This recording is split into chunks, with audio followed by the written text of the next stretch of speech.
In the heart of West Africa, beneath the verdant hills and dense forests of Sierra Leone, lies a story that has been overlooked by history's mainstream narratives, a story of courage, resilience, and the unstoppable quest for justice. This is the story of the Lunsar Rebellion of 1955, a little-known but significant uprising that reverberated across Sierra Leone and beyond.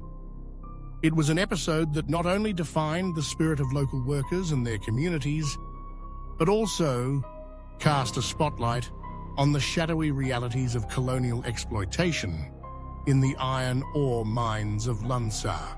To understand the Lunsar Rebellion, we must first step back and look at the broader context of Sierra Leone in the 1950s. At this time, the nation was still under British colonial rule. Colonial administrators and foreign companies wielded immense power, while the vast majority of the local population remained marginalized, their voices muffled, their labor exploited. One of the most valuable resources in Sierra Leone then, as now, was iron ore. The Marampa mines near the town of Lunsar attracted the interest of multinational companies eager to profit from the region's bounty. However, such profit came at a steep cost for the people of Lunsar and the wider Port Loco district. The Marampa mines, operated by the Sierra Leone Development Company, DELCO, became the epicenter of economic activity and, crucially, a symbol of both hope and hardship. People flocked to Lunsar in search of jobs, but what they found was a system deeply skewed in favor of colonial interests, a rigid social hierarchy, unsafe working conditions, meager wages, and outright disregard for the welfare of African workers. Laborers toiled long hours, often under the unrelenting sun, extracting ore for export to faraway lands. The economic benefits largely bypassed the local communities, channeled instead to European executives and shareholders. Workplace accidents were common, and compensation, if any, was insufficient. Efforts to organize or voice grievances were often met with threats, dismissals, or worse. For years, frustration simmered beneath the surface, weaving a quiet but powerful thread through conversations in marketplaces, village meetings, and after-work gatherings.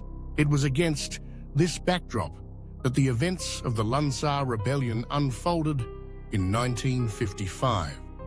What began as a labor dispute soon gathered momentum, fueled by mounting grievances and a collective desire for change. The spark came in the form of renewed demands for fairer wages and improved working conditions. Workers, emboldened by a growing sense of unity, began to organize more openly.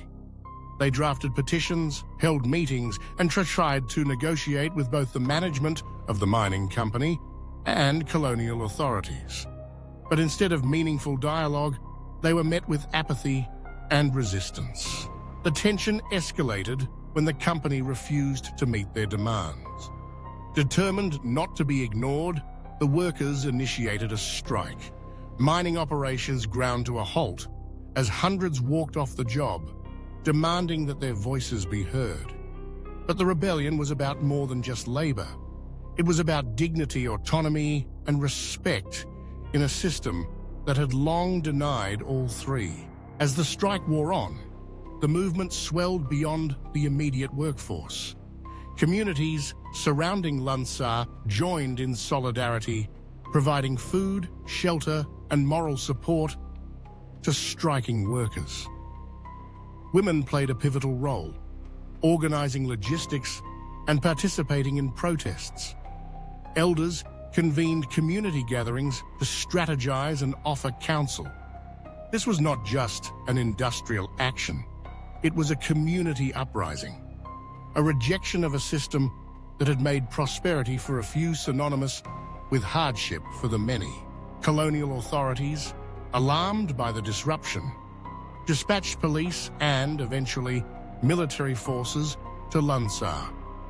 Their tactics were intended to intimidate and suppress. Arrests were made, leaders of the strike faced harassment and violent crackdowns. Yet, despite these attempts at quashing the movement, the spirit of resistance remained unbroken. Each act of repression only reinforced the workers' resolve. Their demands echoed louder and wider, reaching sympathetic ears in Freetown, the capital, and in other regions where labor grievances simmered in silence. The Lunsar Rebellion was remarkable not only for its scale, but also for its place within the shifting landscape of post-war African politics.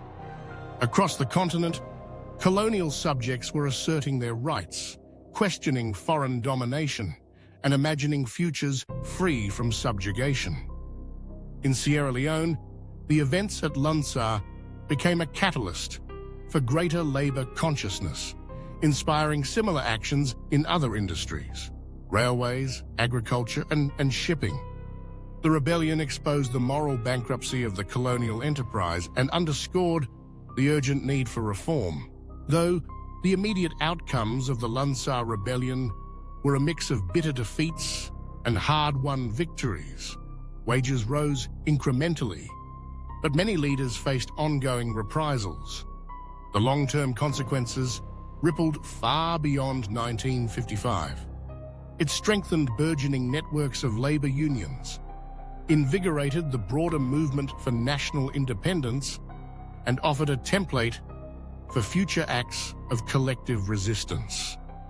When Sierra Leone finally achieved self-rule in 1961, the memory of Lunsar lingered as a reminder of what ordinary people could achieve when united by purpose and conviction.